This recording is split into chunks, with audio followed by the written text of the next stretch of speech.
Okay, recording started.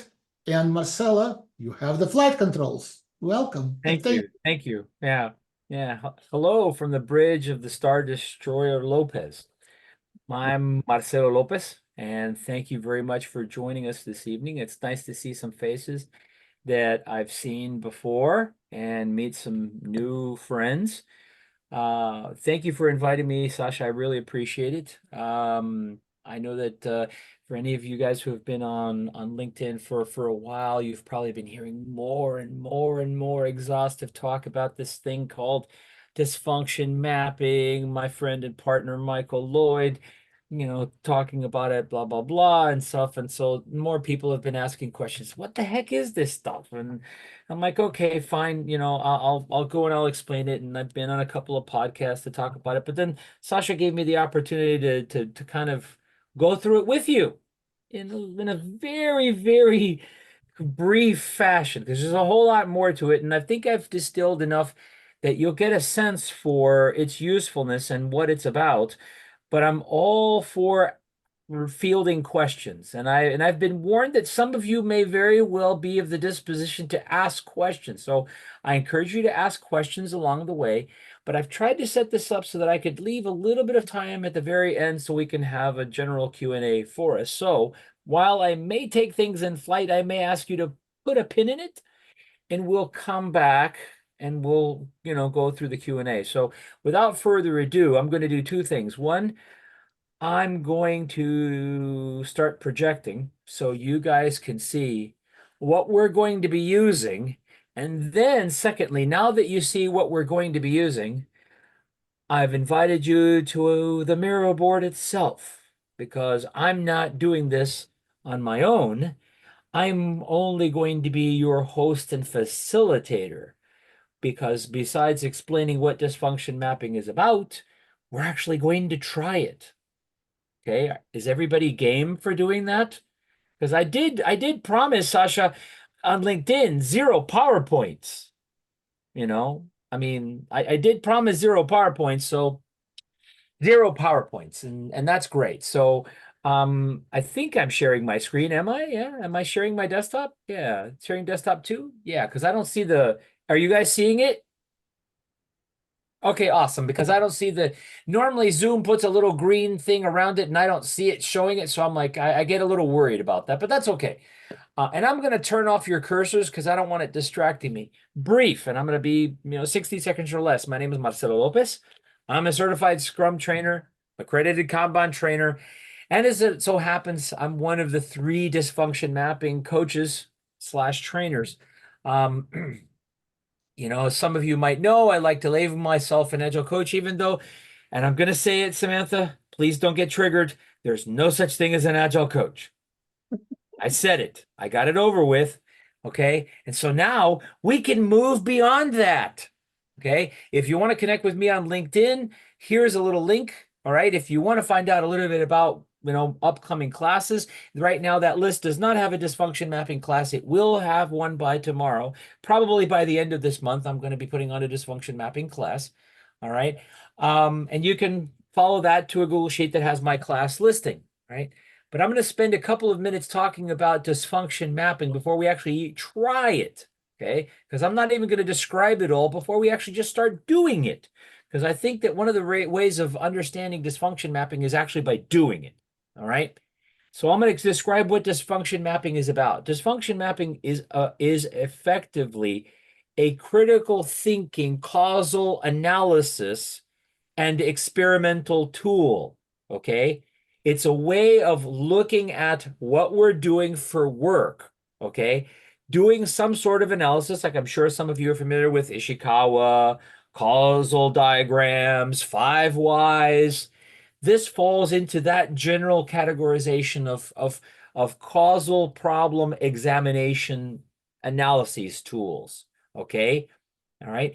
It starts by looking at dysfunctions, okay, as presented by a certain set of symptoms that are keeping you and your team, and quite frankly, your organization perhaps, from achieving some sort of purpose for some goal or some reason. Okay, there's a reason that you try to do things the way you do them, and some things keep them from achieving the things that you would like them to do, right?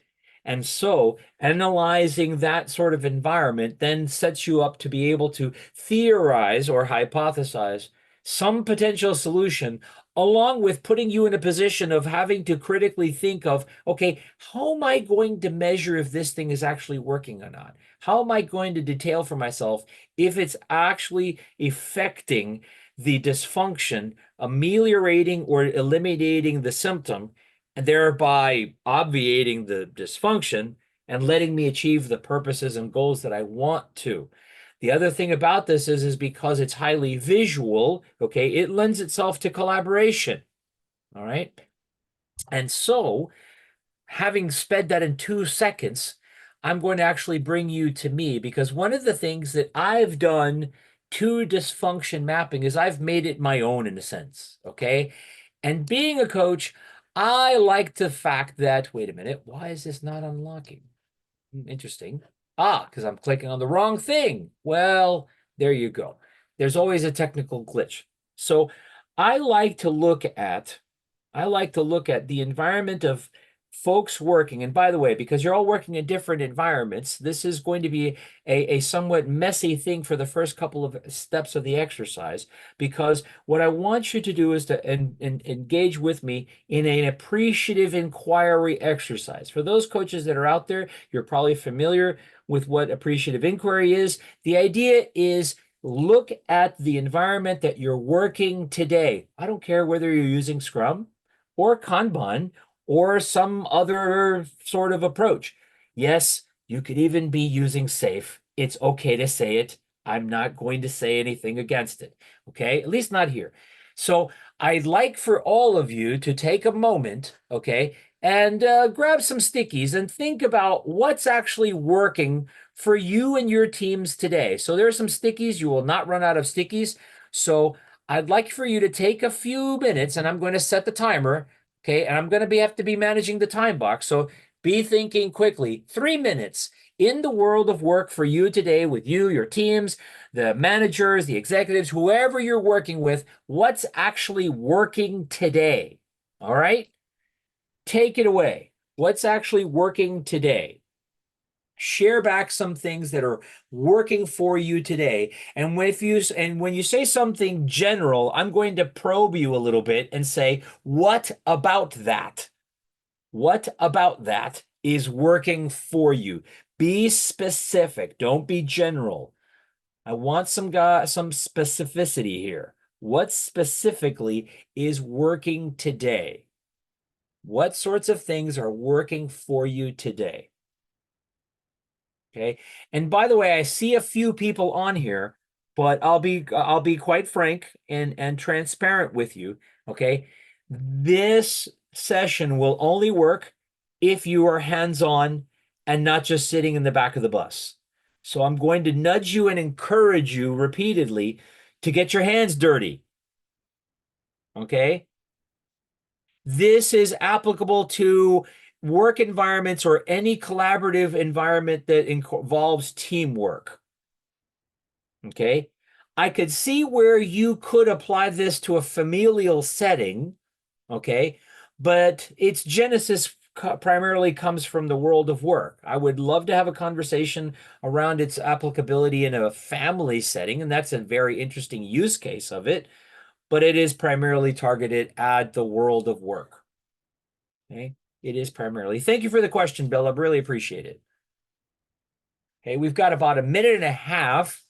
Okay, please don't hold back, and we've got plenty of space on this frame, so don't use the stickies in the size that there are today. You know, maybe make them a little bigger. You know? Marcelo, there is a question in the chat. Yes. If it should be applicable only to the working environment or family environment is okay. Yeah, that's what I was referring to before, to Bella's question. That's what I was answering. I hope I answered your question, Bella.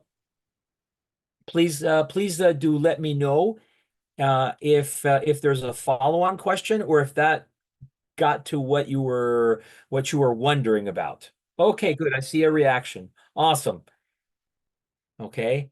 And as if right on cue, Sasha, Alan's here. Now we can really get started. No offense to anybody else, but now we can really get started.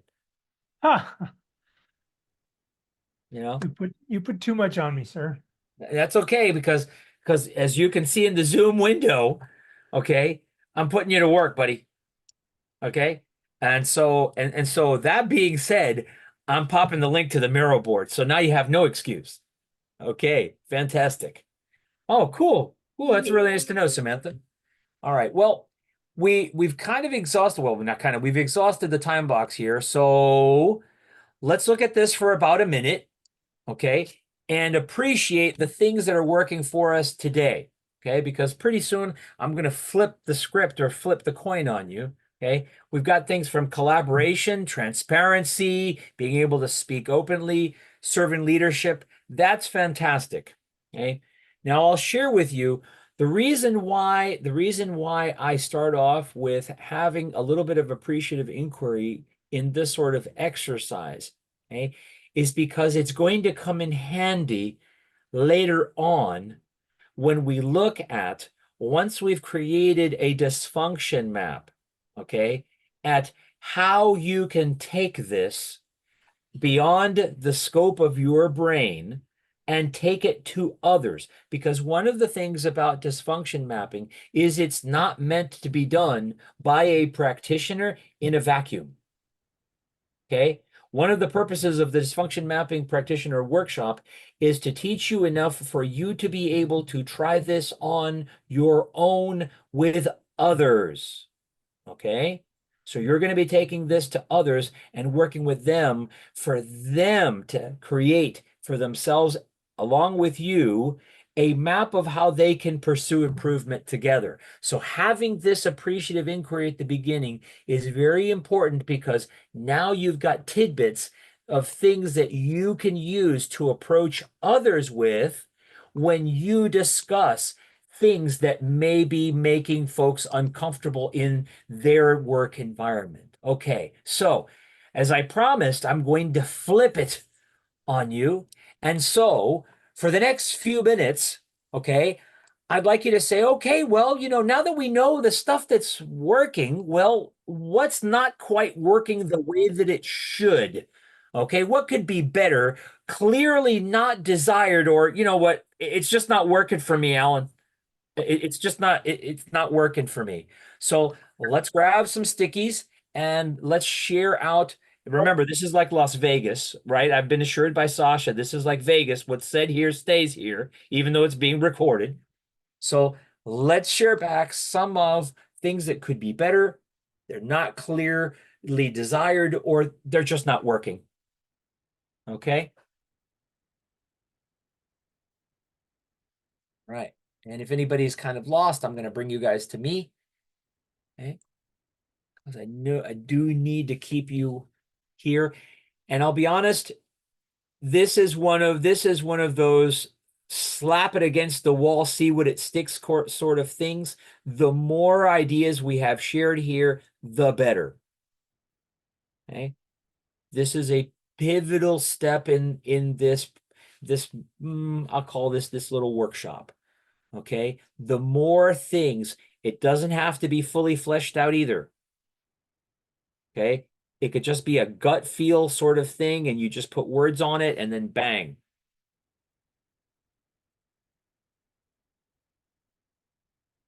Okay. So you've got a couple of minutes. So let's go. If someone's finding it difficult to interact with the Miro board and they have an idea, I would encourage you to slap it into the chat, and maybe someone could be kind enough to put it into a sticky for you. Okay.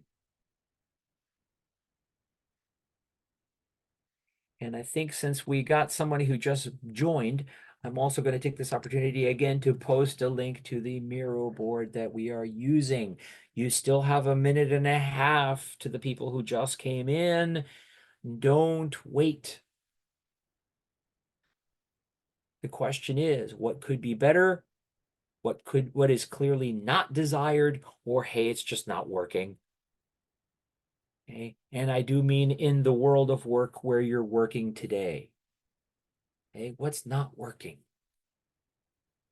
Marcelo, if I had a family issue, would it be okay if I put something in here? A dysfunction in my family I'm working on? If you want to use it for this, I wouldn't say no. Okay. Okay, But I would say we would probably want to tackle it a somewhat different way than what we'll probably be using this work. I'm asking for someone else. Okay. I'm being the voice of democracy here. Okay. Okay. And we got somebody in the chat who threw something in there, so I'm going to take the opportunity while I have 19 seconds and throw it on there. Boom. All right. Wow, this is fantastic. Woohoo. Awesome.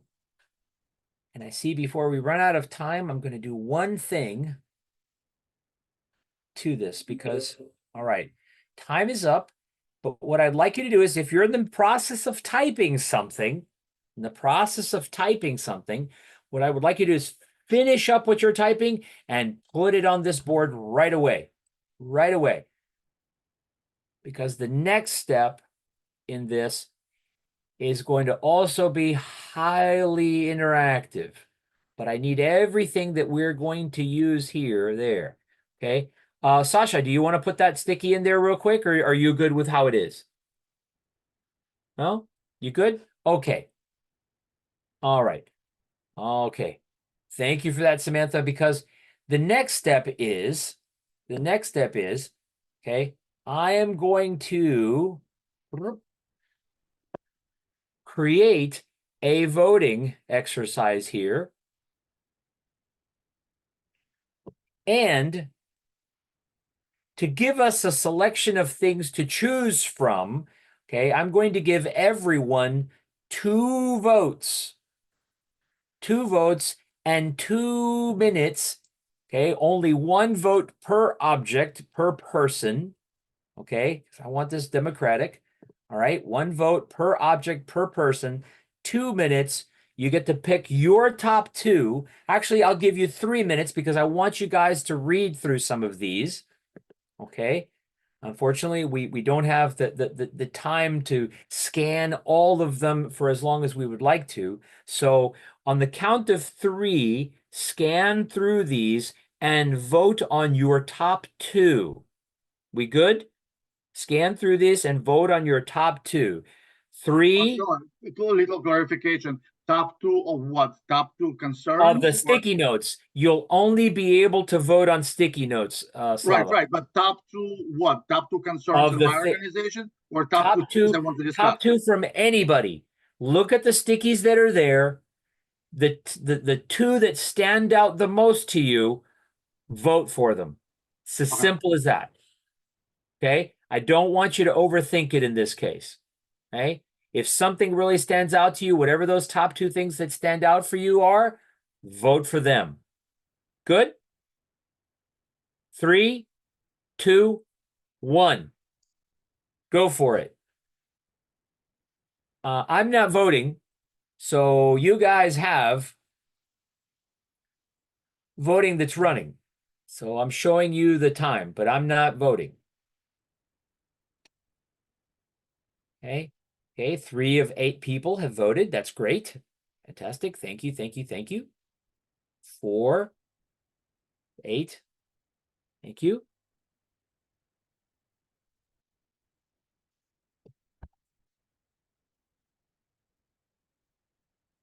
Fantastic. I'm going to zoom in a little bit more for those looking at the Zoom so they can see for themselves what they are. 5 of 8 people have voted.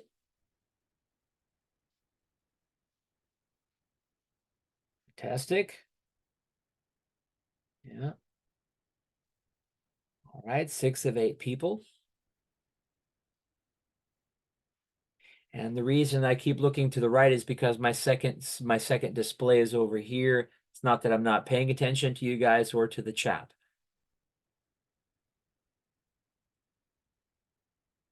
Awesome. Okay. Got 7 of 8 people. Oh, wow. Somebody dropped. Right, got about a minute and a half, and someone who still has yet to vote. Ah, okay, can't do it. Well, you know what? I'll use my votes for you if you'd like, Bella, if you want to tell me which ones you'd like to vote on. We've got about a minute left.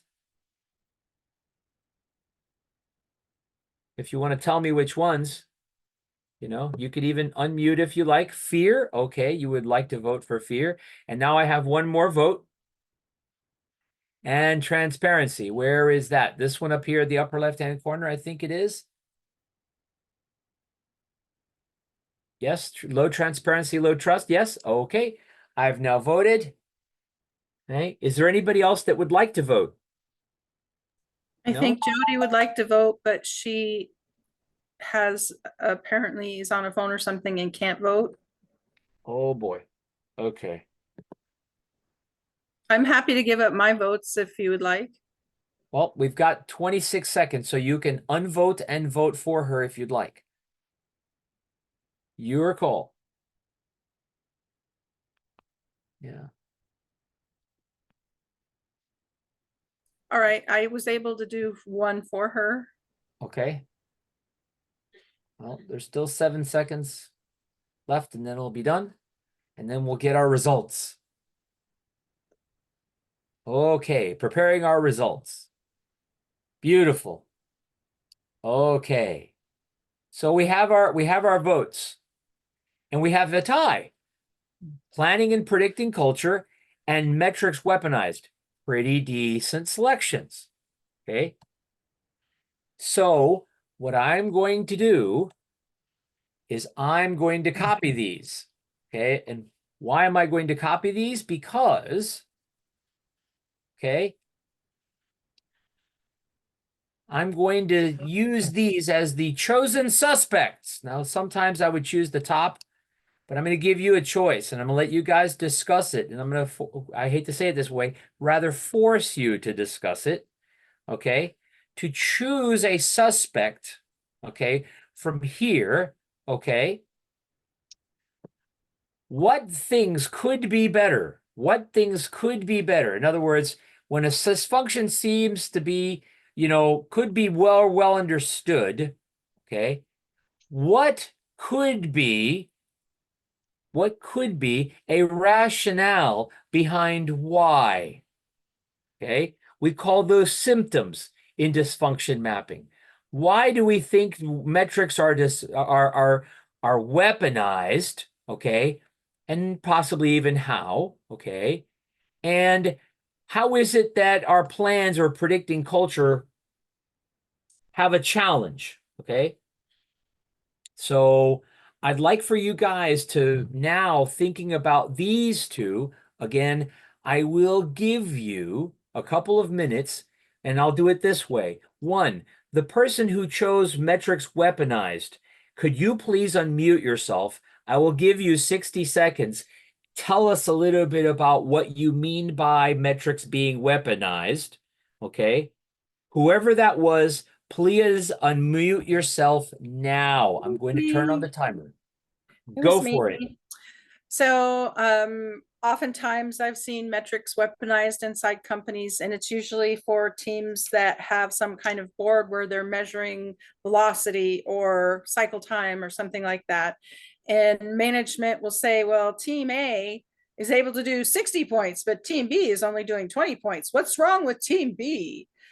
Another way I've seen it weaponized, I have 60 seconds. Another way I've seen it weaponized is Scrum Masters that have command and control might come in and say, hey, Larry, I see that you only did 1 story this time around, and Jane over there did 5 stories. What's going on? Why aren't you as good as Jane? I have seen it weaponized at an even higher level where not just middle management, but leadership takes a look at everything and determines that they might, I've seen them shake up entire sets of teams, because if one team can do better than the other, Mhm. Obviously, it has to do with the people, and we need different people on the teams. Okay, cool. Thank you, Samantha. Now, the person who put plan and predict culture, same thing goes for you. Okay. Could you please unmute yourself and explain a little bit about that situation? What's going on? Please unmute yourself now. Ready? That's actually me. You just chart. And we as humans are notoriously uncomfortable with uncertainty. Historically, coming back from the industrial era, we are accustomed to plan and predict everything. So our organizations, at least all the organizations with their hierarchical structures, are built around this culture of plan and predict. So managers, especially people who were around for quite a bit of time, they don't understand complexity. And they still want to navigate in the world of complexity, like if they were navigating the world of obvious or complicated problems. Sorry, I'm a big fan of Canadian. And so what we see a lot, if you want to do something, present your plans. And you have these plans to create, you have to discuss it. But a lot of time is spent on discussing the plans, and we forget this. The saying from famous saying is, everybody has a plan before they have a punch in the mouth. Right. Everybody has a plan until you get the punch in the mouth. That's I think that's Mike Tyson. Mike Tyson. Correctly. Gotcha. Okay. Now that we've got a little bit more context about the two chosen suspects, okay, because of the interest of time, I need us to winnow it down a little bit more. Okay. I'm going to create another voting session. Okay. And I'm going to give you 1 minute to choose just between these two suspects. Which one do we feel we have a clear enough context of the dysfunction, the thing that doesn't quite sound like it's working well or doesn't work for us? Okay. And the reason I want us to work on one is because when we choose one, the next step is going to be, what are some symptoms that usually occur, okay, that give us an indication that this dysfunction is happening? Okay. Each one of the two, Sasha and Samantha, gave us some context to the situation, which means we could probably glean some symptoms from that. All right. But before we do that, I want us to choose which one we want to work on. Okay. So I'm going to give us one vote, 1 minute, go. There we go. Jody, what do you want me to vote on? Got it. Okay. 7 of 8 have voted. Bella, would you like me to vote for you? I'm sorry, I didn't quite understand the question. The question is, which one of these two do you want to choose? Choose to do what? I can't see the whole thing. I only can see the purple one. Plan and no, that, oh yeah. Oh, I'm sorry, to choose to do what? I didn't understand. Okay, we're going to use one of these to continue the rest of the exercise. Okay. Oh yeah. When you Oh, were yeah. listening to, we're going to run out of time, but it is what it is. Okay, when you were listening to Samantha and Sasha explaining the Gotcha, gotcha. situation. Want to do plan and predict culture. Okay, and just in time. All right, and Thank I'm going to let the time right out. Okay. So you have the thought of allowing mail-in votes, didn't you? Unfortunately not. Or fortunately. Unfortunately not. You got to be there to vote. I'm not going there, Sava. I'm not going political. You got to be there to vote. All right. So it looks like we've chosen plan and predict as the dysfunction to work on. All right. So the next exercise will be, okay, share with us, okay, and you've heard the problem, okay, and come up with at least 2 reasons, okay? Come up with at least 2 reasons, okay? 2 could be better things that seem small wins, okay? What are 2 things, okay, that could be small wins about this, okay? What could be small wins about this? All right. Any questions about that? Yes, Chris. I'm sorry.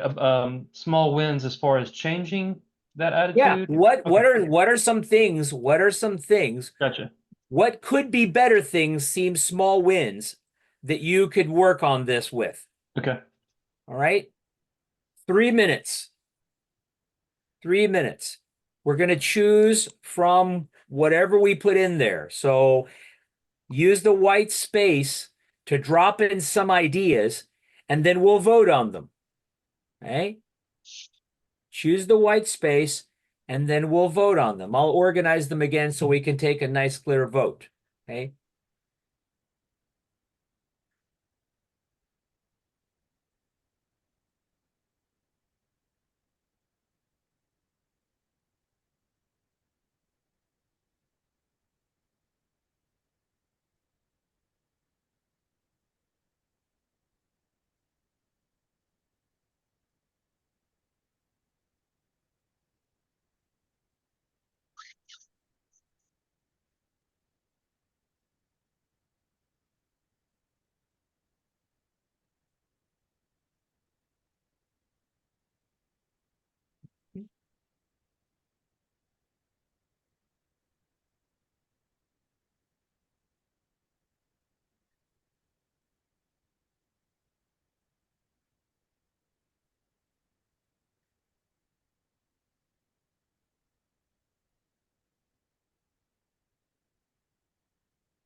Okay.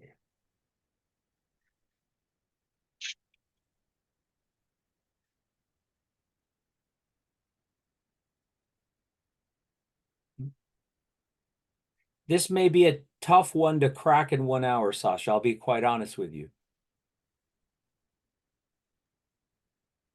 Because this one probably needs to be sliced more.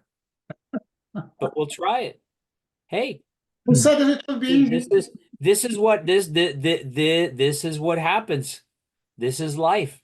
We choose problems sometimes that are going to be tough to slice, but it is what it is.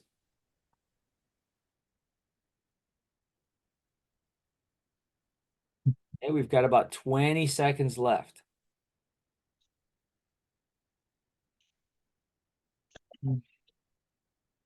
Fantastic.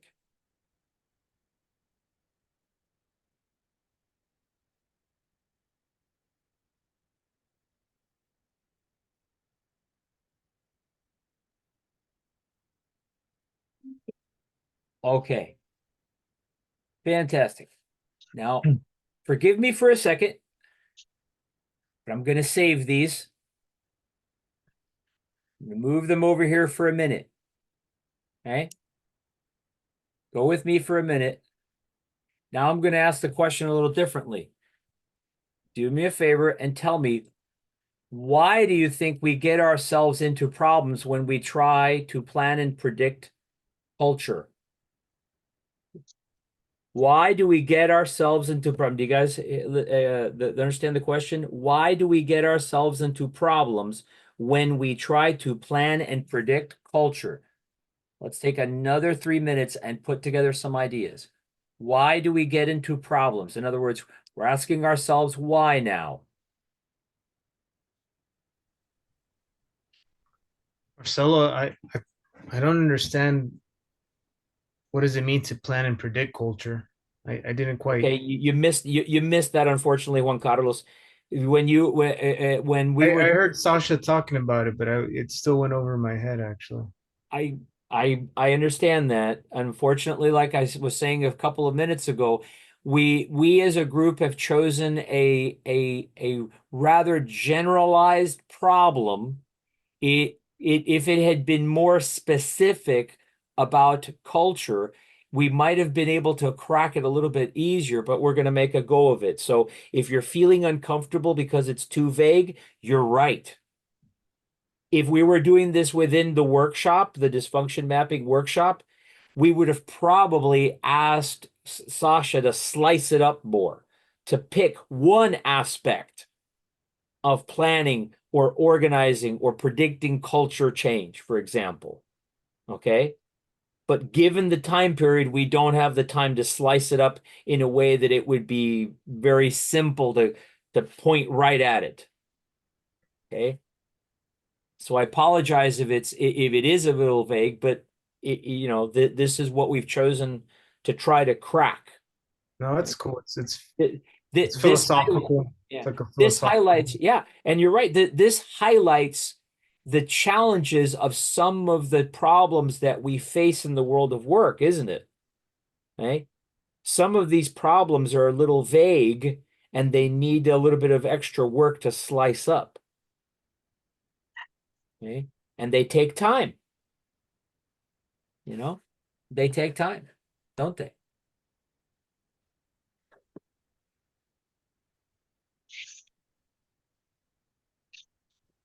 Okay.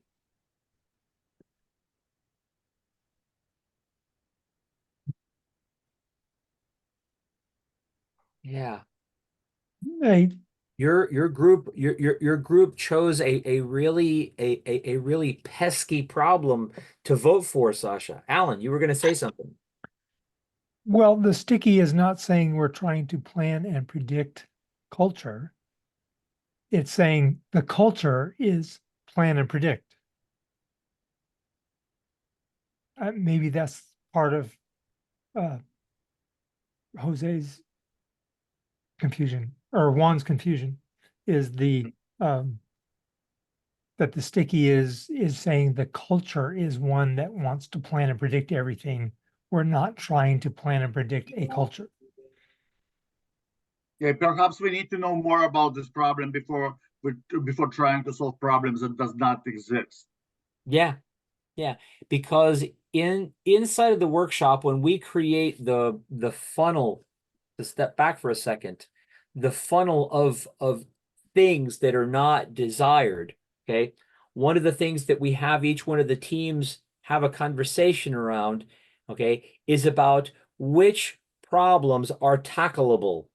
In other words, which problems seem like we have enough of a clear understanding to actually try to slice. We don't have the time in a 1 hour, webinar to do that sort of stuff. So we go with what we can. Okay. That's why I was saying, I think we probably picked a pesky one to try to jam into an hour. If we'd gone with weaponized metrics, we might have had an easier time of it. Okay. We as a group chose the difficult one. And that happens very often, right? We choose the difficult problem to try to crack when we don't have enough context. That never happens, right? There you go. That Could never. I add a little bit more context here? Sure, keep going. Yeah, I'm going to that organize would be this wonderful, because we're also going to do a little bit of voting here in this situation. Okay, so go ahead and add some context while I'm organizing this, Sasha, please. Okay, so I'm talking about the plan and predict culture as an old-fashioned way of thinking to be an alternative to the sense and respond culture, something that is a bread and butter of agility, a culture where we have to invest substantial amount of efforts on doing planning for complex problems where we don't have enough knowledge for making the plans. Okay, does that help, Juan? Clear, Juan? It makes it very clear. I come from a waterfall, predictable, and then it's like trying to memorize the entire chessboard, when in reality, the best you can do is maybe 3 moves, and then you're better off using the rolling wave planning, or it's not agile at all. Right. And Exactly. fixated.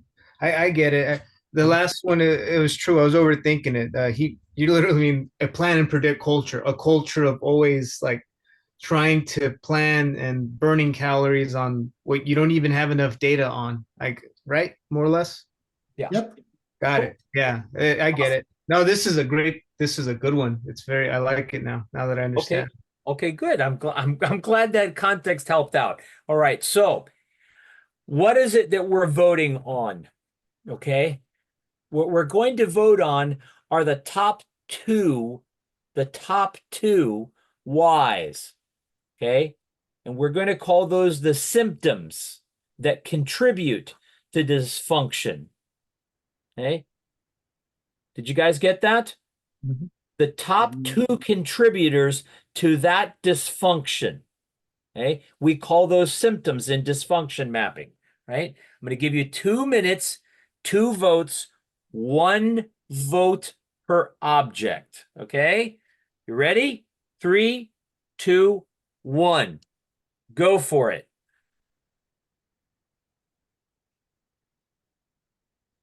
Okay.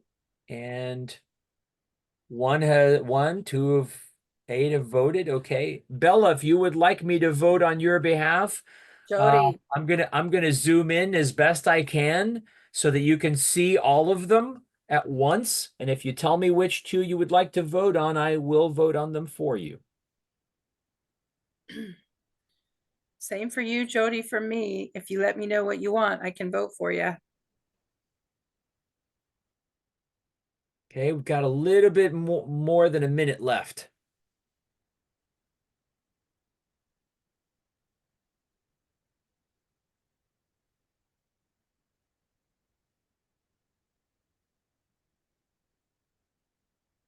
Okay, 6 of 8 people have voted.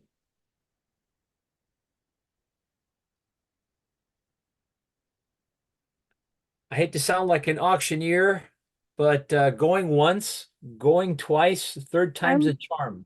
I would say to see if they would experiment with each story. Okay, so see if they experiment each story. Okay. Mm. Okay, so this is a symptom of it. Okay. Mhm. Okay. All right. And then We'll see what happens. Got we need 20 to pick seconds. 2 though, right? 2, that is correct. The Okay, I top was thinking symptoms. plans based on not enough knowledge are incorrect. Okay, there you go. Thank All right. I got 10 seconds left. I guess that's it. We're done. And let's see what the vote does. Okay. Vote's going to run out. And let's see here. Preparing results. Okay. So the top 2 symptoms of that are plans not being based on enough knowledge and enforcing plans to create risk of what's going on after rank goal. That's technically 2 symptoms, folks, but we'll let it pass. Okay. And then the other one is we know the least about the work ahead of the time when we cast predictions. Okay. Fair enough. Fair enough. Okay. So now we have a chosen dysfunction with some symptoms, okay, that are exhibited that are exhibited because of that dysfunction. Okay. So now this was actually one of the harder parts of dysfunction mapping. Okay. So when we're working in the world of work, all right, we all have different purposes that we're trying to serve. Okay. And what I want you to stop for a moment and think about is, given this dysfunction, okay, and I'm going to copy it around. I'm going to bring it over here. I'm going to put it right there. I'm going to put it in the penalty box. Okay, that's the dysfunction. Okay, right? So I want you to think of one of these two symptoms. Okay. And even though we've chosen the top two, okay, even though we've chosen the top two, I want you again to winnow down from here, okay? Pick one of these two that now seem more well understood, okay? And I want you to think of for a moment, what sort of purpose would be improved, okay? What sort of purpose, rather, what sort of purpose would be served by improving it? In other words, if we chose, okay, to change the way we plan, okay, without a sufficient knowledge, what purpose would it be? What purpose would it be serving to do that? Okay, to improve that? What purpose would it serve? And I'm going to pause there and let you ask me questions, because this is one of the hardest parts of dysfunction mapping. What purpose would it serve to improve that symptom or this symptom? I'm going to let you think about that for a couple of minutes. Any questions? At this point, there should be questions. If they're not, Can you give an example? okay. Well, let me put it this way. Okay. When we plan, what do we why do we try to plan things, Bella? Because we think that by planning, we can have more control Correct. and Okay. better Okay. use of resources. Okay. We believe that. So what you just said, let's write that down. Seriously, that's what it is. Okay. In other words, when look at this symptom, plans not based of not enough knowledge, they end up being incorrect. They increase risk. Okay. Mhm. Why are we doing things this, for this reason anyway? Well, because we want to have control. We plan, and I'll be your hands. We plan to try to have some measure of control. It is for that purpose that we do it. Does that make sense? Mhm. Okay. Fantastic. Okay. And this is the purpose. Okay. So this is an exercise to try to answer the question. If the dysfunction wasn't happening, we would be able to achieve blank or serve blank purpose. Does that make sense? So what you said fills in that blank. Does that make sense to you now? What I'm showing? Can you see this on your phone since you're on the phone? Can you see that? Mhm. Yeah. With the- If the with- dysfunction wasn't happening, we would be able to plan to have some measure in a way that we could have some measure of control. Does that make sense now? That's a twister, huh? It's a twister, mind twister. It is. That's why I Lots of said that's why I said this is the hardest part of dysfunction mapping. So the dysfunction would be that we rely on heavy planning or planning. Then Well, that's dysfunction. If that's not happening, if we don't rely on planning, then we would be able to achieve what? Less waste or rework. Mm. well, ask the question of Sasha. I want him to think of it too. Now, this brings up the case that this is not meant to be done in a vacuum by a practitioner. I don't know if this conversation I'm having You're doing a with good job. Bella. You're doing a great job. I'm sorry, So what was that? I'm I sorry. just said that you guys are doing a good job. Okay, We're with you. okay. So that what wouldn't happen? Disappointments, maybe? But that's Well, more like failure or hard to readjust, or resources spent prematurely, maybe. Depends. Less angry customer. I don't disagree. I don't disagree with any of these things, to be quite honest with you. Okay. Yeah. Yeah. Or so and so say, I told you so. Maybe. Maybe. Less so and so's. Cool. Okay.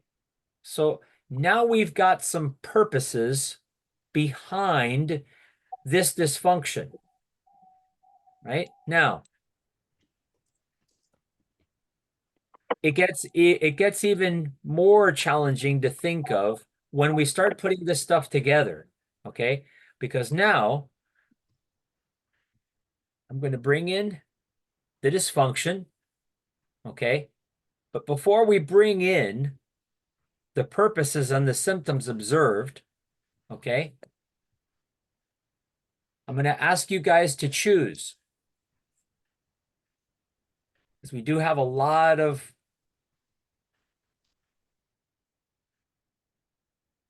these things in here. Okay.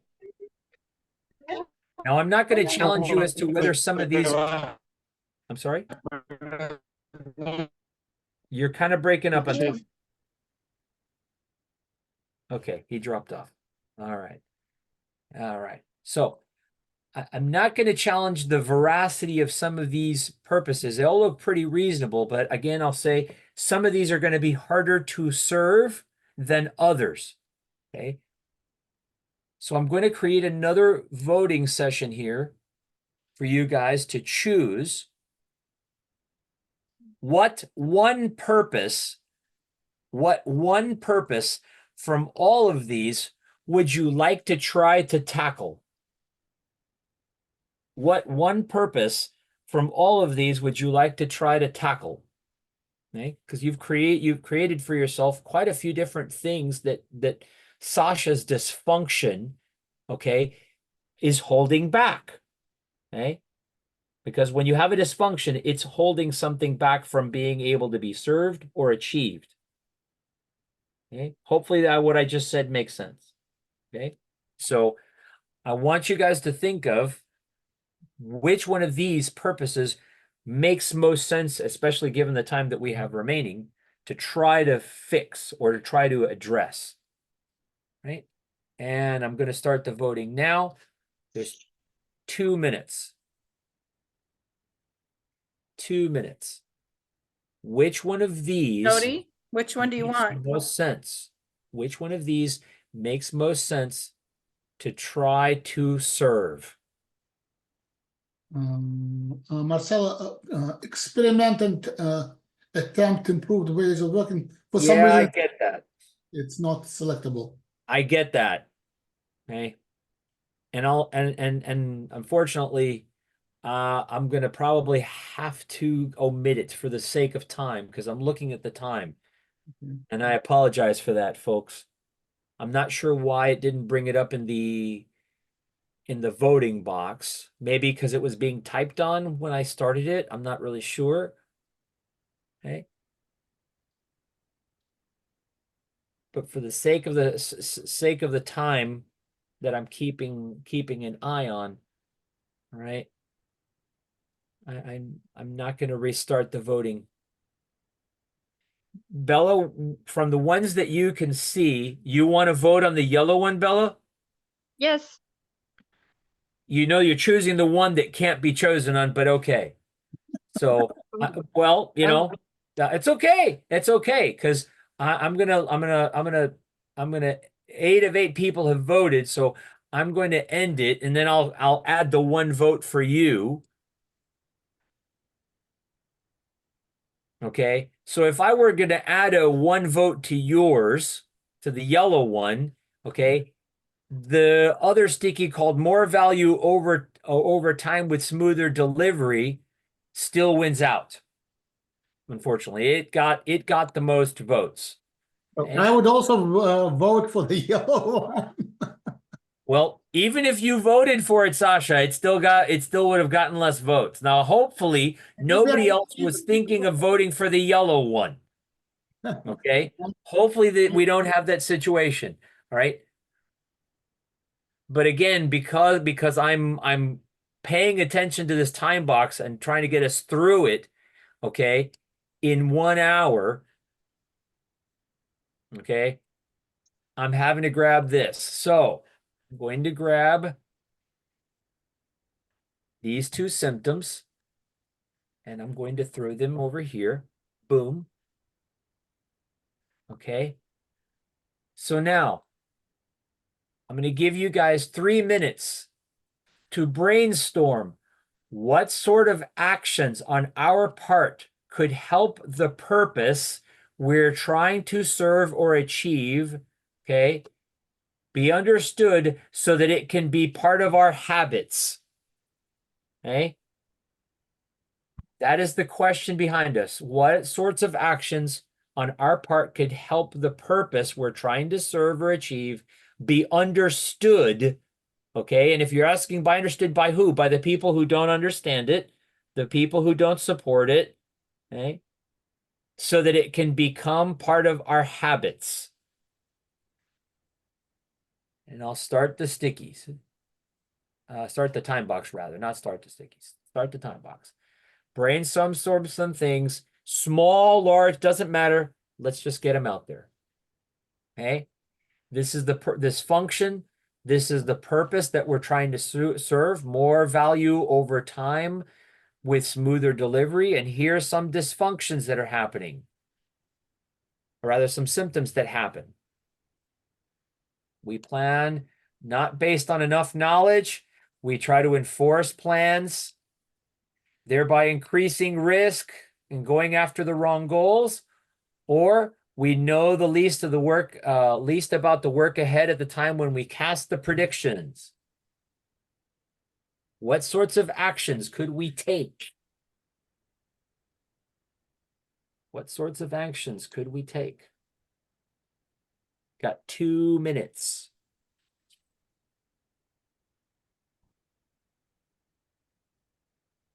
Okay. Yeah.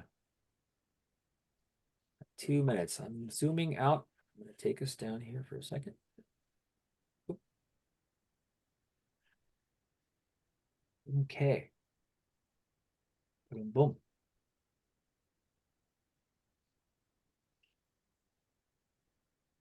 Got 1.5 minutes. That's awesome. Those are sorts of actions that we could take.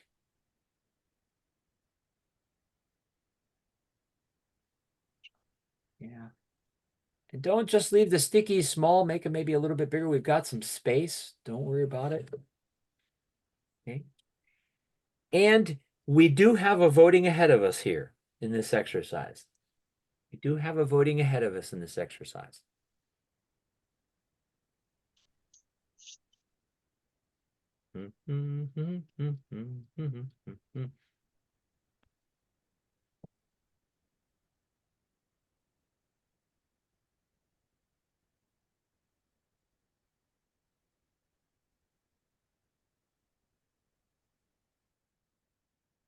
Well, this is good.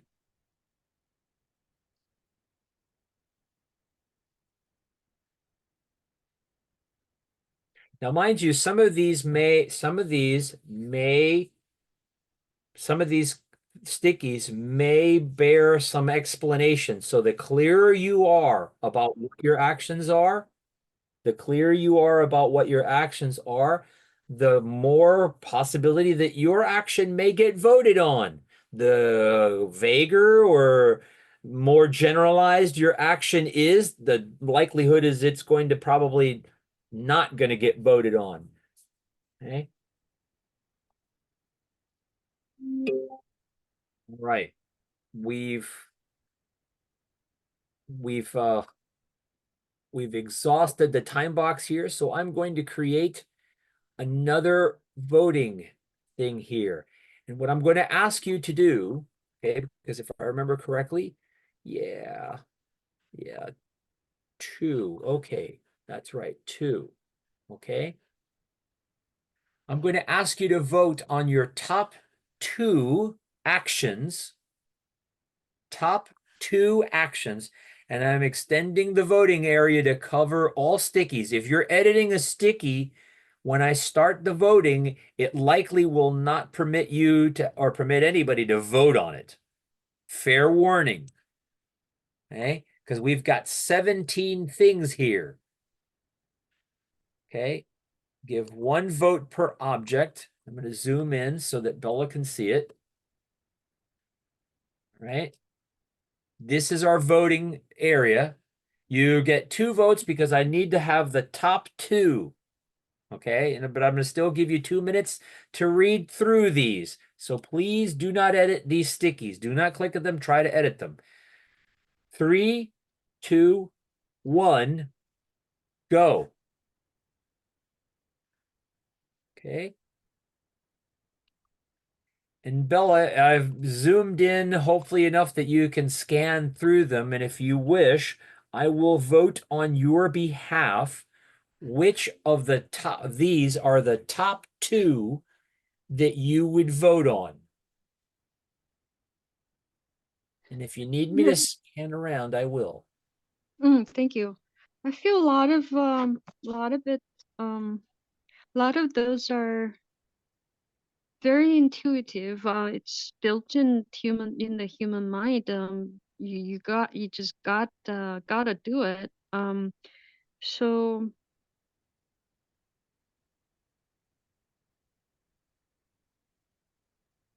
And some of these are I easier to do than others, aren't they? yeah, for Mhm. sure. So you have to really know what you're doing, or really train yourself to think that Mhm. way. Mhm. So we're choosing the top 2 in terms of what? All these. No, Which I of know. the top 2, which of these are the top 2 actions that are top 2 things you could take action on? Mm, The top 2 that you could take action on. okay. Not to put pressure on you, but we've got 25 seconds left. I would say viable prioritization process. Okay, that's 1. I would also say smaller slices. Smaller That's slices, smaller slices. Yes, that's Okay, gonna make my life easier. cool. Yeah, And that's thank you. good because the time the voting is actually done. Yay. Wow. And luckily for us, okay, the voting turned out that we've got 2 clear top 2. That's great.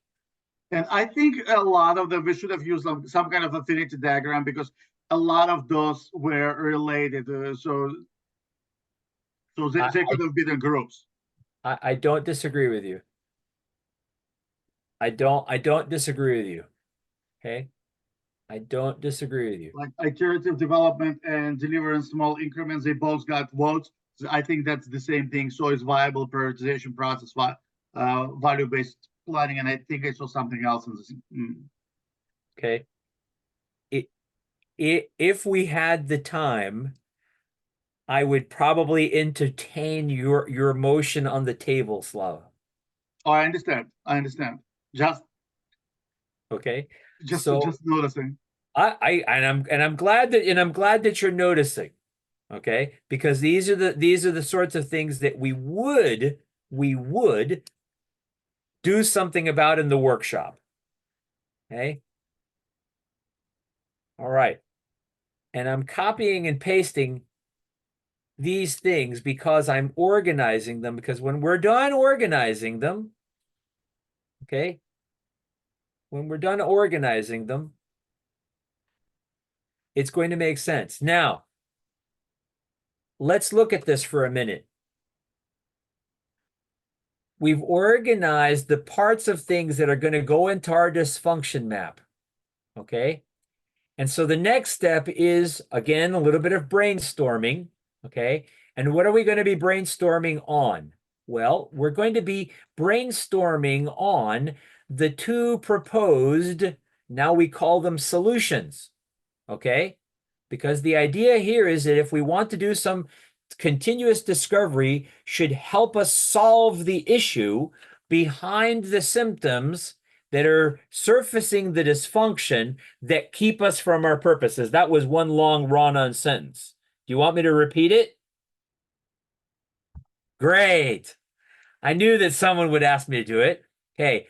I want you to brainstorm what sorts of things we could create evidence of that we are having something measurable, okay, that affects the symptoms that are causing the dysfunctions that are keeping us from serving the purpose. What sorts of things can we measure? Okay, what sorts of things can we measure about continuous discovery that give us evidence that we're impacting some of these symptoms over here? What can we measure about delivering smaller increments that affect the symptoms that we've identified over here? Does that make sense better, Samantha? Yeah, Marcelo, you ended up copying the same sticky twice up in the symptoms. So if you could go grab the second one, I'd appreciate it. Oh, my goodness gracious. Thank you for catching me on that. Ay caramba. Talking about affinity diagrams. Yeah. Ay caramba. There you go. All right. And I'll give us 3 minutes for this as well. Okay. And by the way, you can choose to throw some measures at just one of them or just two of them. You choose. You choose. Right? You choose. What sorts of things could we measure about continuous discovery or about delivering smaller increments that are likely to impact some of these or affect these symptoms?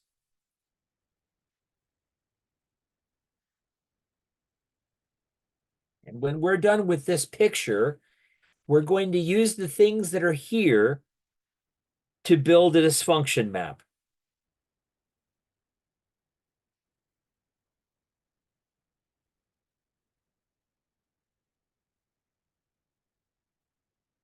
Fantastic. I know I've zoomed out, Bella, so I'm going to zoom back in. I'm going to zoom back in.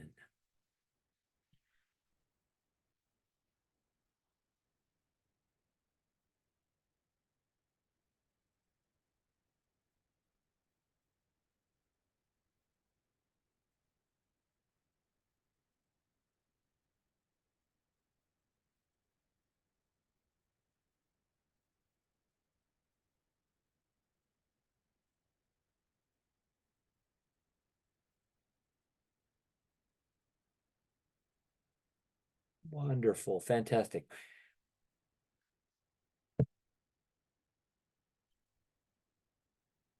There's no reason why the same measure doesn't appear in both places. So if you've been feeling stress about that, I'm going to encourage you not to feel stress about it.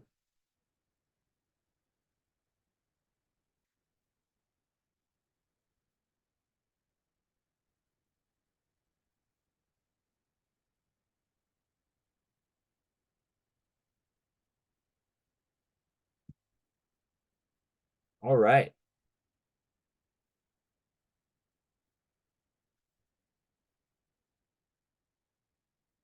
We've got so many things that this is going to be an interesting looking dysfunction map when we're there. Okay, I'm going to actually take us to one. Boom.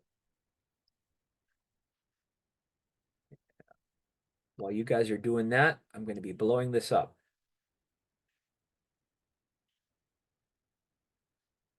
Boom. 23 seconds, and I'm going to go ahead and start using this map.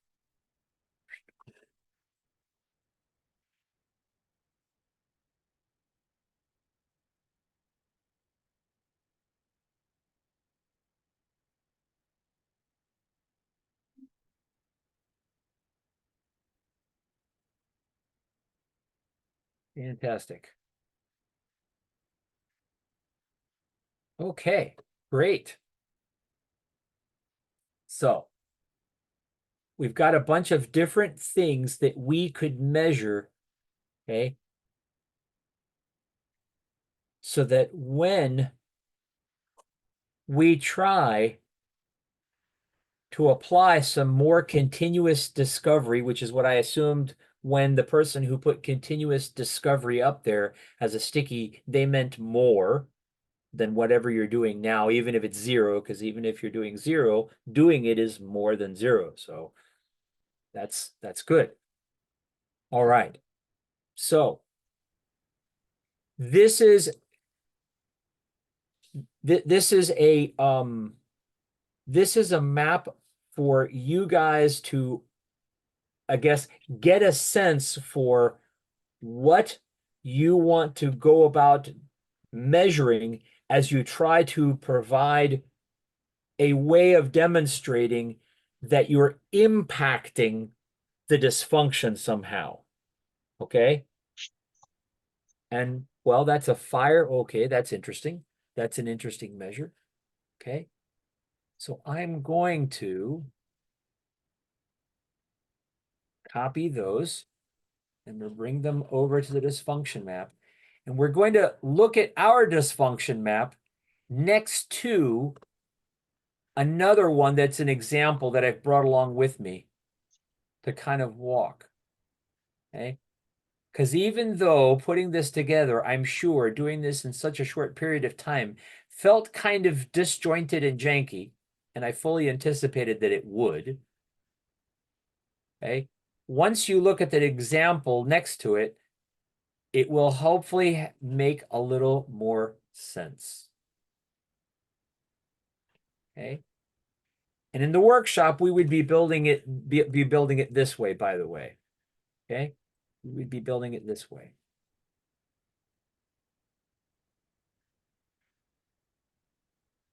Right. Let's get it here.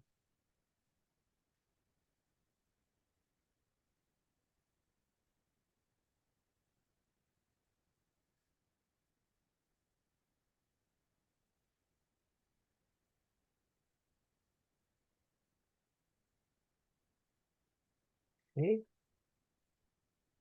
I'm going to grab all these. Whoops, nope, I don't want to grab all those. I'm only going to grab one of them. I'm not going to grab, unfortunately, I'm not going to grab the one for the one on the right, but I'm going to grab the one here. And I'm going to organize them. Is it horizontally? Yes. Okay. Well, there we go.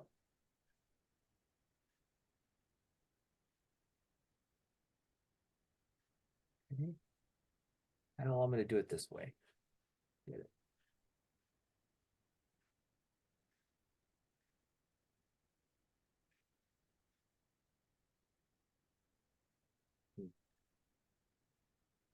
Okay. Come on. It's one of those situations where Miro does not want to cooperate. Come on, Miro. Okay, Tell me what you want, what you really, really want, and I'll help you out. I want to have this, well, first of all, I want to have this thing stop moving, so I'm going to lock it in place. I wanted to align these 6 things. Okay, now lock it. Unlock the frame. Oh, Yeah, there. sorry. Okay. Lock. That Yeah, was no. not locked. Yeah, Sorry. that's okay. That's all right.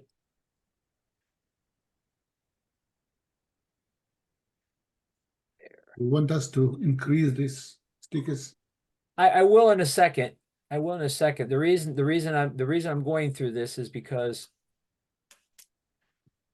I want to have it visualized in such a way that when I turn on the, does someone have something? That's why. Okay. Why is it, man, Miro is, why is it doing that? It's There's two grouped, of them. it's there's somehow two grouped of together. There we go.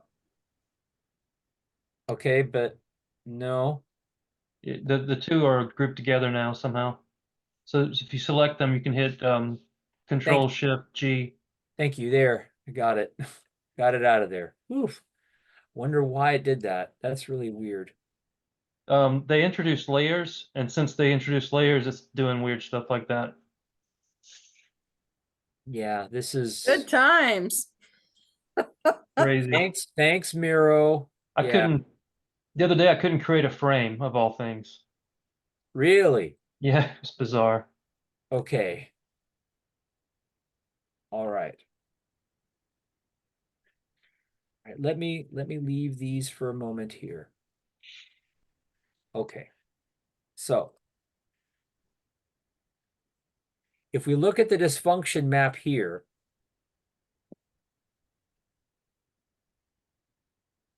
and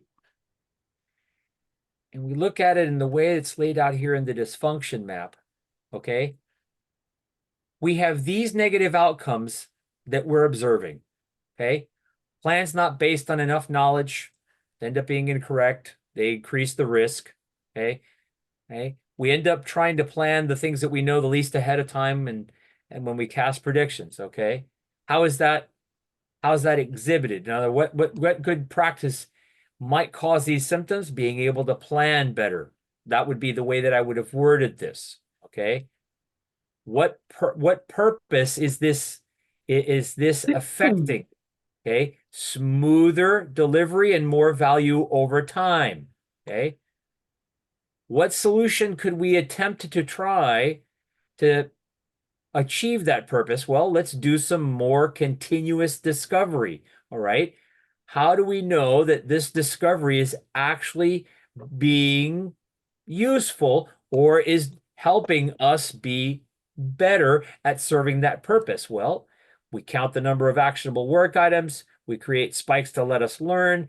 We number the risk of dependencies. We probably create some sort of dependency map, right? And so on and so forth. Okay. That's what our dysfunction map looks like. All right. Here's what an example of that would look like with something else. Okay. These are some very common dysfunctions that happen in the world of work today. This dysfunction map is actually from a class. Okay. No, I'm not going to say who these few folks were. Okay. Hopefully there's no name. Oh, okay, good. All right. For example, product owner doesn't attend sprint planning. All right. Please deselect that, whoever selected that. Thank you. Okay. Product owner doesn't attend sprint planning. What symptoms? How is that exhibited? Well, lots of unfinished work at the end of each sprint. New work constantly pushed mid-sprint, et cetera, et cetera, et cetera. Okay.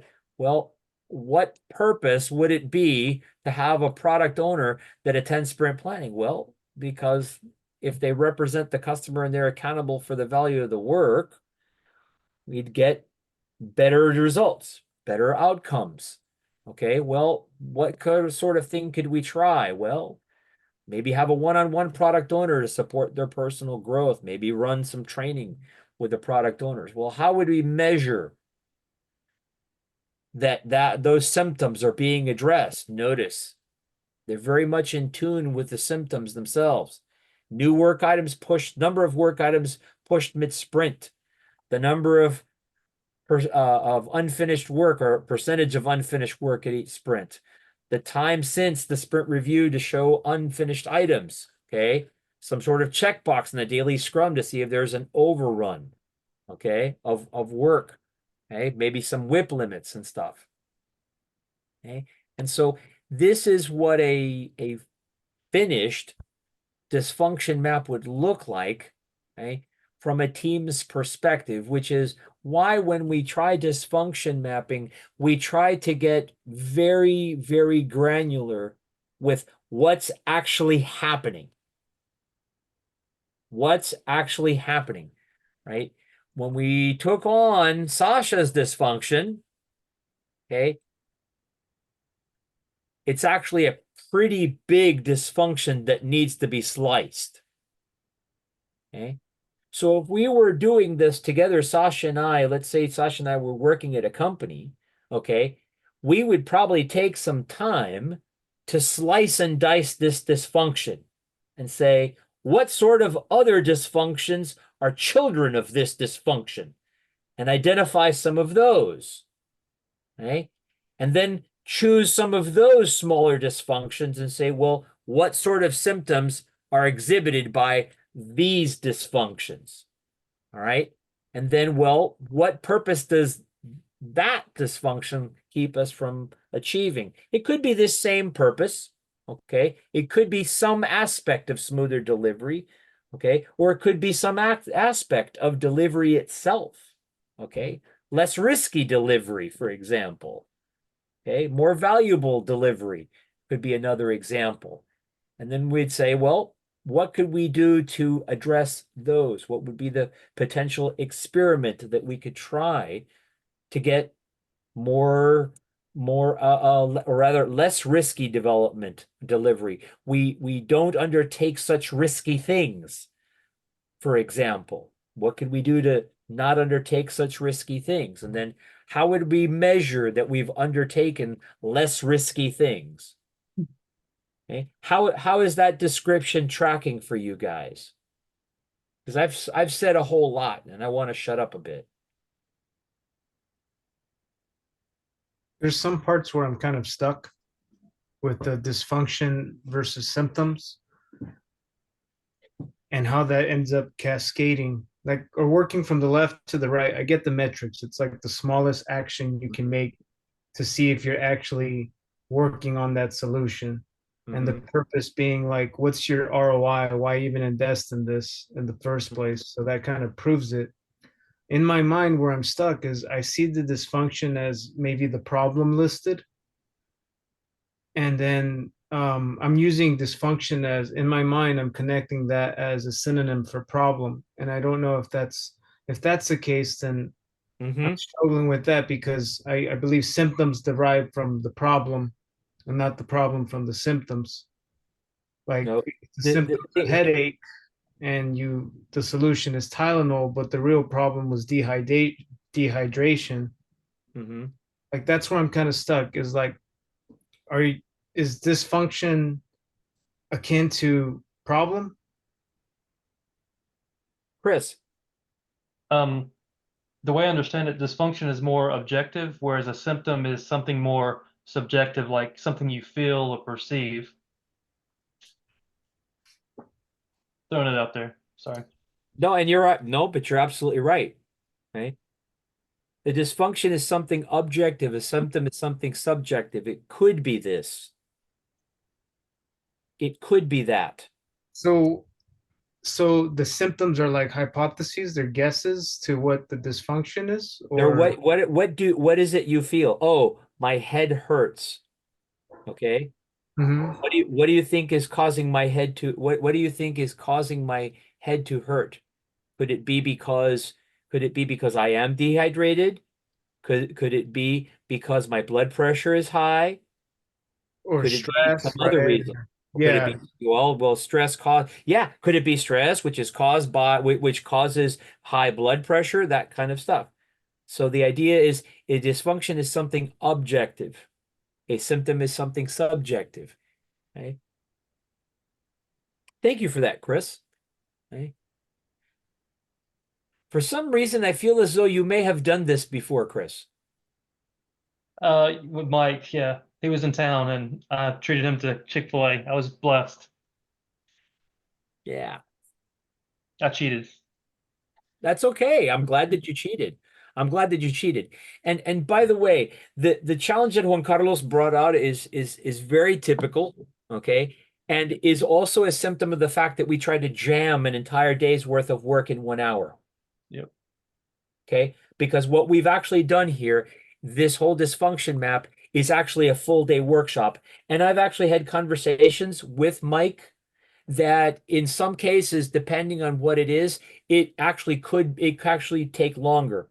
Mhm. Because in cases where you have a dysfunction that is this general, it's this non-specific, okay, it could take a long time. Like I said, we might have to break things down into sub-dysfunctions or slice the dysfunction.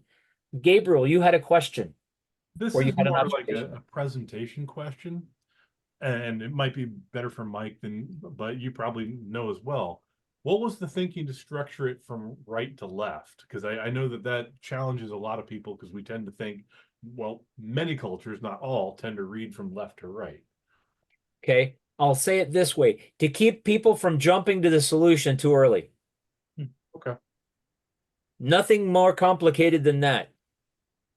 Okay. One of the things that we discover, because here's a little bit of history, because I know we've only got a few minutes left. A little bit of history behind this. Okay, I have been using a system similar to this with Scrum Masters that I've been coaching for about a decade. Okay, and when I first heard of this, I pinged Mike online on LinkedIn, of course, and we had a conversation, and he showed me the prototype of this view. Okay. And one of the things that hit me from it when I first saw it, I said to him, Mike, are you trying to keep people from jumping to the solution too early? And he goes, yep. Because when I've worked with Scrum Masters, now probably into the hundreds, because I've trained thousands of them already, but one-on-one with hundreds of them, almost, and again, not to speak ill of folks I've worked with, but everybody tends to jump to the solution way too freaking early. Do you see that happens a lot if people are using something like a Ishikawa or fishbone approach? Yeah, Okay. yeah. Interesting. And the 5 whys. The minute Definitely they seen it feel with the five minute whys. they hit the minute they hit the minute they hit a feel good because of the minute they hit a feel good, they're going to want to pursue that as a potential solution. I'm like, whoa, hang on a second. Are you even ready to go after that? Are you even clear enough on that? Do you have a way of measuring if that thing actually, touching that dial on the stereo is actually going to have an impact, or if it's going to send you flying off into the ether? Are you sure you want to touch that? I don't know if that's a live wire or not. You know what I mean? Right? And some of these other approaches lend themselves to jumping to the solution space entirely too early. Doing it this way forces you to think empirically, because it keeps you away from the solution space for a very, very long time. Hones you in on the problem space for a lot longer. Thank you for that question, Gabriel. Appreciate it. Any other questions, folks? So Marcelo, question. So if we implement it in our companies, how long would it take? What would be the format, I guess, of implementation? So let's say we have number of dysfunctions, we have breaks, we want to identify what dysfunctions are and map it and find solutions. Should we schedule series of 2-hour meetings? Because I highly doubt anybody would be willing to lock themselves in a room for 3 days for this particular exercise. Okay. Without knowing your organization, there's different ways to approach it. Okay. What I would say, yeah, true that, Samantha. Boy, ugh. Okay. In which case, I would do like what I did in this workshop, and forcibly make you choose. Okay? You can brainstorm certain dysfunctions that are happening, but I would force the issue and say, which one of these is the worst? Which is the worst offender? Which is the thing that you feel innately inside of your heart is hurting you and your team the most? Talk to me about it. And then capture those things that they're talking to you about as symptoms. Okay? And then focus on that. Okay? Because this is meant to be done collaboratively with them. It's not meant to be done between the two ears by yourself. This is meant to be done collaboratively. So I think Samantha and then Juan Carlos. I'm not sure of that order, but I think that was the order. I'll go. I'm not joking. I'd be lucky if I got 2 hours. I could imagine doing this in 1 hour chunks where Mhm. we focus on just the dysfunction in 1 hour and then the symptoms for an hour, 30 minutes. Have you tried that? How has that worked out? You're laughing at me. I'm not laughing at you. I'm laughing with you because that's kind of how the workshop goes. Okay. It's like, hey, wait a minute. She been spying on a workshop before? Someone, when I heard you say that, I was like, okay, someone's found me out. Yeah, someone's found me out. I tried in an hour, I tried to jam about an hour and 15 minutes worth of class into each one of those 10-minute boxes. Okay. So I apologize, and now it's recorded, Sasha. Everybody knows my apology for forcing you to try to do this in 1 hour. Okay. It So will if be. you guys, if you guys felt uncomfortable, it's because of what Samantha just said, because you definitely could spend an hour, maybe a bit longer, in each one of these steps, because there's a whole lot to explore, isn't there? There's a whole lot to explore. Okay. Cool. Juan Carlos. It was a similar question. It's not the same, but my mind went Monday through Friday, 15-minute meetings daily, and just chunk it. Like boom, boom, boom, stream of consciousness. First thing that comes to mind. Don't overthink it. Go. Great job. And then next one. And then Love it.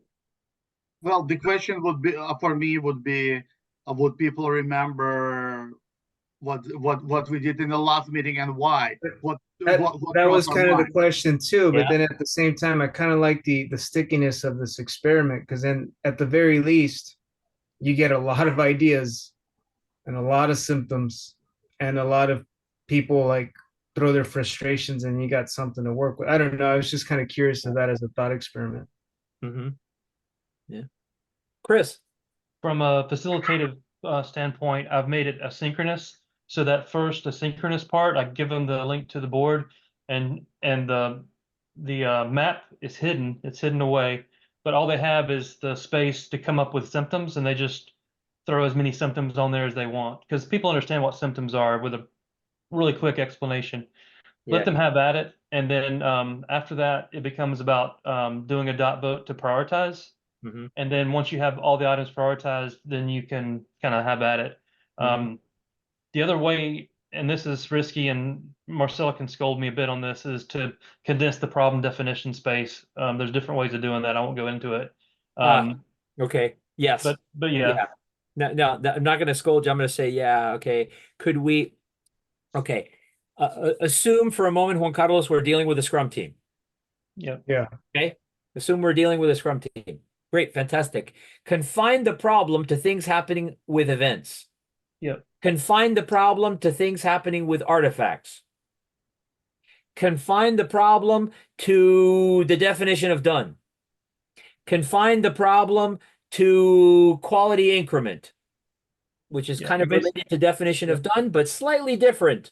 Slightly different. Confine the problem to blank. So you can try those things to be context dependent. In one of the challenges for me as a facilitator in the dysfunction mapping in an hour workshop is I didn't give you a context space. And I did that explicitly for a reason, okay? Because when you're coming at this blank, okay, I want anybody and everybody to approach the idea of dysfunction mapping the same way that you do any sort of causal analysis, okay? And notice I said it that way, causal analysis. I didn't say root cause analysis. I said causal analysis. Okay. I want them to approach it in general terms. Why? Because even though I just a minute ago said confine the problem to things having to do with Scrum, I could just have easily turned around and said, we're talking about applying the Kanban method. Okay. Or, and you're going to love this one, Samantha, we could be discussing SAFe. Confine the context of the problem to how the art is running. Oh, Confine but your problem to- Marcelo, I've grown in my ways. My new company has their own form of safe. Love it, love it. And now we've triggered Alan. So, who's been quietly sitting there engaging on online. I know because I can tell, but I mean, he's my friend. So, I'm sorry. I tried to make this a safe space, but there you go. So, I why was that hidden? Did I do that by mistake? Here, boom, there. So there's what it looks like. Okay. I guess I didn't show them this, Sasha, at the beginning, but notice. Actually, you did, because I took did? a snapshot of that. Oh, you did. You Well, did. You well, notice you guys did one. Yeah. You guys did one. Now, here's the thing that probably for the future that Mike and I will probably iterate a little bit on it, okay? Because this is an empirical approach, it's meant to be iterated, excuse me. I want to speak it. In other words, what I mean by this is when Carlos goes and does this with his team, okay? And he runs through this sort of stuff. But let's say this problem has rather been pesky and it takes some time to chunk through, okay? The dysfunction map that he makes this week is likely to look different than the one that he made 3 months ago. I would be a little scared if it didn't change, quite frankly. Because during that period of time, if you tried some of these solutions and you measured things that you were doing, okay, to see if these things had some sort of impact on these symptoms, well, maybe the symptoms would shrink, okay, and some other symptom would take its place. Okay, and some other symptom would take its place. And then you'd say, well, shoot, this is another thing that's going on, but it's still affecting our delivery because, look at him. Sasha's not too happy right now. So we're going to try some other things. Well, you know what? Measuring these things may not be the right thing for this thing X. We may have to measure some other things. So the team comes up with some other ways of measuring an impact or an effect. Why? Because we want to take this X, and I saw your hand up, Juan Carlos. We want to take this X and we want to do the same thing that we did to that other symptom. Okay. Now, what was the question, Juan Carlos?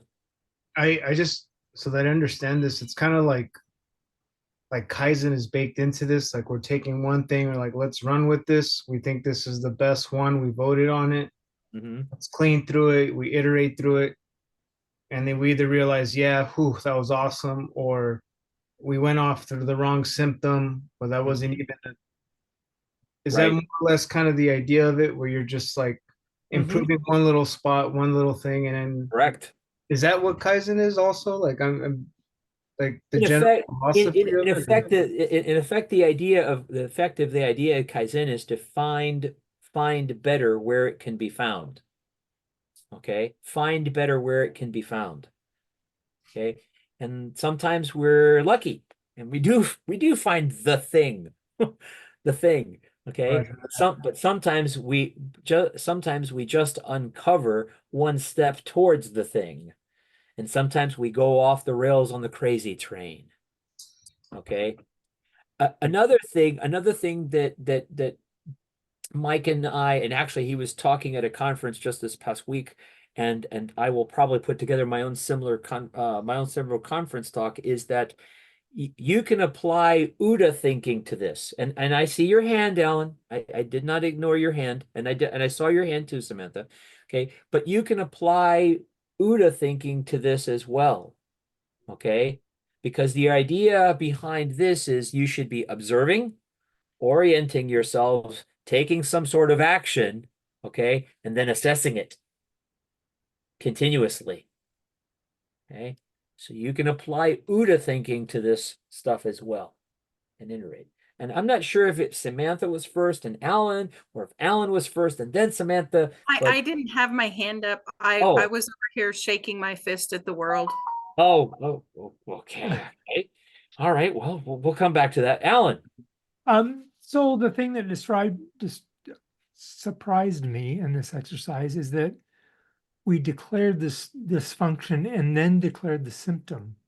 Wouldn't it be more common, or perhaps alternative start point is to describe symptoms and then figure out what the dysfunction is from the symptoms? You could try if you want. The way I started is what's not working for you, and then asking why is not working for you. I see. So what's not working? We say, oh, it's this dysfunction is not working. Yeah. Why is it not working? Well, it's because here's these symptoms over here. Correct. Okay. Correct. Yeah. And my little tuning to this that I like to run in my workshops is also to just, not be so negative right from the beginning. Okay. And do a little bit of appreciative work. But what is working? Because we're going to be talking about what's not working for a whole long time. So before we get out to that negativity, let's start off with a little positivity, shall we? Sure, that's fine. A little taste of sugar before the salt. Right?